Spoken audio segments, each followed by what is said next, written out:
共研服新增剧情 NPC 功能最全讲解。这边来看一下共研服新增的剧情 NPC 功能。这里的话可以看到，在新建地图的左侧有一个剧情的选项，这里的话是一个月亮河公园的主题。我大致看了一下，这是官方试制的喧嚣剧情里边一小片段的剧情模板。这边我们可以到游戏中去看一下。这里可以看到参与剧情演出的4名角色，然后有不同的一个摄像机的机位。我们可以看一下这个摄像机一个视角，我们切换一下，这个是这个摄像机一个视角，然后这个是舞你的一个视角，还有这是代表不同的一个摄像机的一个机位。然后这里的话是喧嚣剧情里面的一小片段的剧情演出模板。我们点击左侧更多，可以看到会有一个剧情编辑的图标，点进来之后呢，就可以看到一个对货的文本试制，还有这个对货演出。右边的话可以看到这个预览，然后怎么去触发这个剧情呢？当玩家处于这个区内的时候，剧情一开始，而剧情1的话，它怎么去触发呢？在这里左下角这边有一个试制，使剧情开始播放，然后它就会按照这个顺序进行播放。我们来大致看一下吧，我们直接点击游玩。这里的话就进入到了一个剧情播放的环节，就会按照那1、2、3、4的一个顺序播放。这个是喧嚣剧情里边的一个片段演出的一个模板，做的一些删减吧。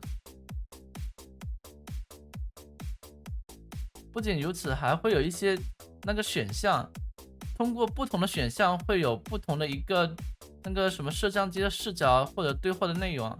这里的话目前只有一个。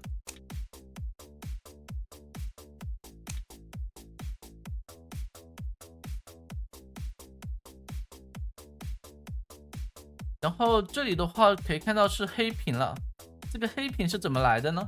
我们可以看一下，这边会有一个黑色的一个方块啊，我们直接返回一个编辑模式，可以看到这里的话有一个摄像机的视角，我们看一下这个摄像机的视角，可以看到就是一个刚才那个黑屏的一个画面啊，大致的话是这个样子啊。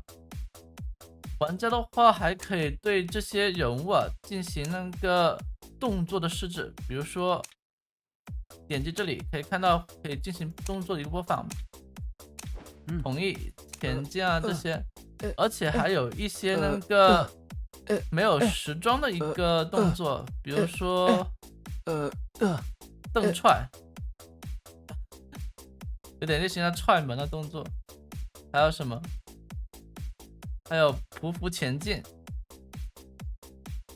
在哪里来着？看一下，在这里。这个有点像那一次的一个爬行动作，跟那个机械师玩偶倒地的一个动作也很像，基本上就是一样的。还有一个自我治疗啊，这个自我治疗跟镇定剂治疗还不一样，可以听到那个绷带的声音啊。这个是求生者的，监管者的话也可以设置那个动作，我们可以拖拽一个监管者进来。不过需要注意，它这里有2个，一个是访客，访客的话是没有办法设置动作的，这个就跟正常的一个玩家扮演的一个角色，就是玩家可以扮演这个角色。而这个替身人格呢，则就是剧情 NPC 角色 NPC 角色。我们可以对其进行那个动作试制啊，还可以试制那个时装，有没有看到？可以试制这个角色一个时装，不过前提是你得要有这个时装，这个增加一些氪佬的那个游戏体验吧。我们可以对这个角色时装进行试制，然后还有动作，动作里边比较有意思就是有那个拆除牢笼这个动作。这个很有意思啊。这个拆除牢笼。然后除了这些之外，还有一些替身事件，比如说，使这个替身不可见，使这个替身出现，或者接收到某些事件的时候，让它播放一些什么动作。这里的话都可以进行一个单独的设置。然后我们再来看一下这个剧情的一个编辑吧。这话可以是不同的一个那个什么，就是对话的文本。这里可以选择说话的类型，还有这个说话者有没有看到会有娜塔莉、穆罗、裘克，这个是这个替身人格的一个名称啊，就在这里，替身人格名称或者访客的一个名称，应该是吧？哦，没有莫顿是吧？然后还有什么来着？我们再看一下哈，这里会有一个不同选项，这里可以看一下。就到这里的时候，就是我们可以增加这个当前对话的时候，设置不同的选项。这个选项可以进行不同的一个跳转，比如说这个跳转到哪里，跳转到剧情哪里，可以进行绑定啥的。这个就看大家一个去发挥吧。然后除了这个之外呢，还有一个比较有意思的，就是它这边我们切换到这个对话演出，对不对？它可以增加演员啊，增加那个演员。这个演员的话还没有搞懂是啥，不过它这个好像可以指定玩家，比如说我们指定那个，我们看一下场景中选择吧，选择这个裘克，然后我们可以让他发一些表情，有没有看到？可以让他发一些表情。这里的话可能看的不是特别全，我们换一个我刚刚试制的一个地图。好，这边的话我对地图大概做了一些调整。首先的话，我们是可以在这个功能选项中去创建一些摄像机的一个机位啊，我们随便摆放。这摆放之后呢，有两个选项，切换摄像机的一个视角。当然，如果你想把这个摄像角变成你们当前的一个显示一个视角的话，我们可以在这边选中刚才之后呢，视当前视角为相机视角。这时候这相机会跑到这边来，我们切换一下相机视角。这是刚才我们看球的一个视角，然后我们试一下这个摄像机的名称。好，这里的话我试制完之后呢，我们这里可以新建这个剧情啊，就是除了官方给的一个剧情模板之外，我还新建了一个剧情2。这里的话可以看到，我们是可以新建这个剧情的。不过它这个好像没有什么删除的功能，这删除好像是灰的，删除不了，我只能撤销。然后我这里的话是设置了一个对话文本，测试球科倒地。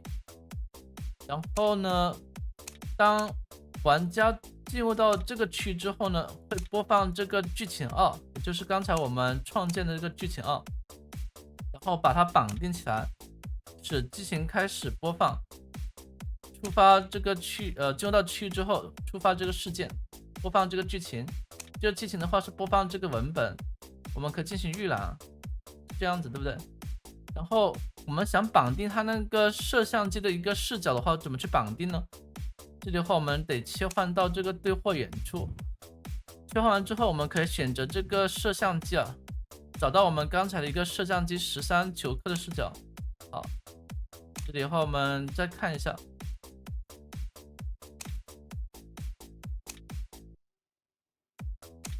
好，这边我们点击预览，就可以切换到这个视角，是吧？然后刚才的话，我是对它进行了一些试制啊，比如说，在哪里来着？有点多啊。然后我们看一下，这里的话是有一个演员，对不对？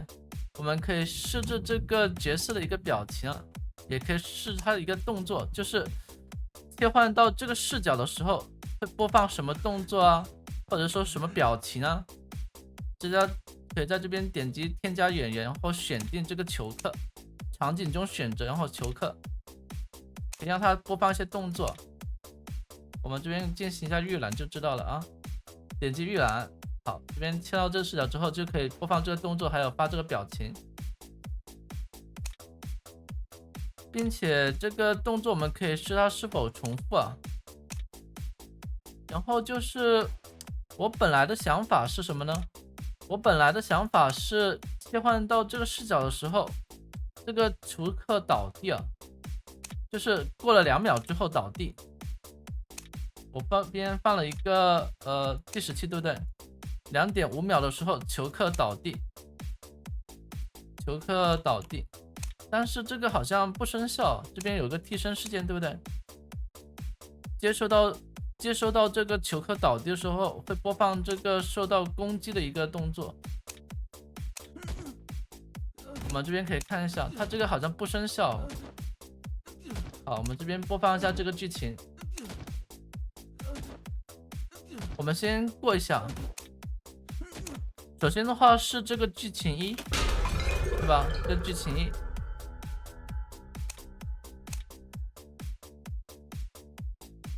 剧情1播放完之后，我们就可以自由行动了。当我们进入到这个区的时候，会触发我们的剧情2，也就是我们自己新建的一个剧情。这里可以看到，这计时器的话是动了的。到了指定时间的时候，这个球客没有播放那个倒地的动作，这个不知道为什么。但是我们点击那个继续的时候，可以看到这个球客倒地了。这个就有点奇怪吧，反正大家就慢慢去琢磨吧。大致的话是这个样子啊。新增的内容的话就只有这些啊，就是求生者跟监管者这边有2个区别，一个是访客，访客就是玩家可以扮演的角色，而替身人格呢是不能扮演的，就是一个剧情 NPC 的一个角色。然后在功能选项这边多了一个摄像机的东西啊，大概是这个样子。当然新建剧情的话，不一定要在这个剧情里边的地图进行创建啊，我们也可以在别的地图，比如说选择这个湖景村，我们选择一下经典模板。进来之后呢，这个功能跟刚才是一样的，我们也可以进行剧情的编辑啊，然后还有就是也可以加那个照相机的一个机位。这个用来拍照好像挺不错的，大家可以自行去那个摸索。好了，以上内容的话将在8月7号的时候上线正式服，我们下期视频见吧，拜拜。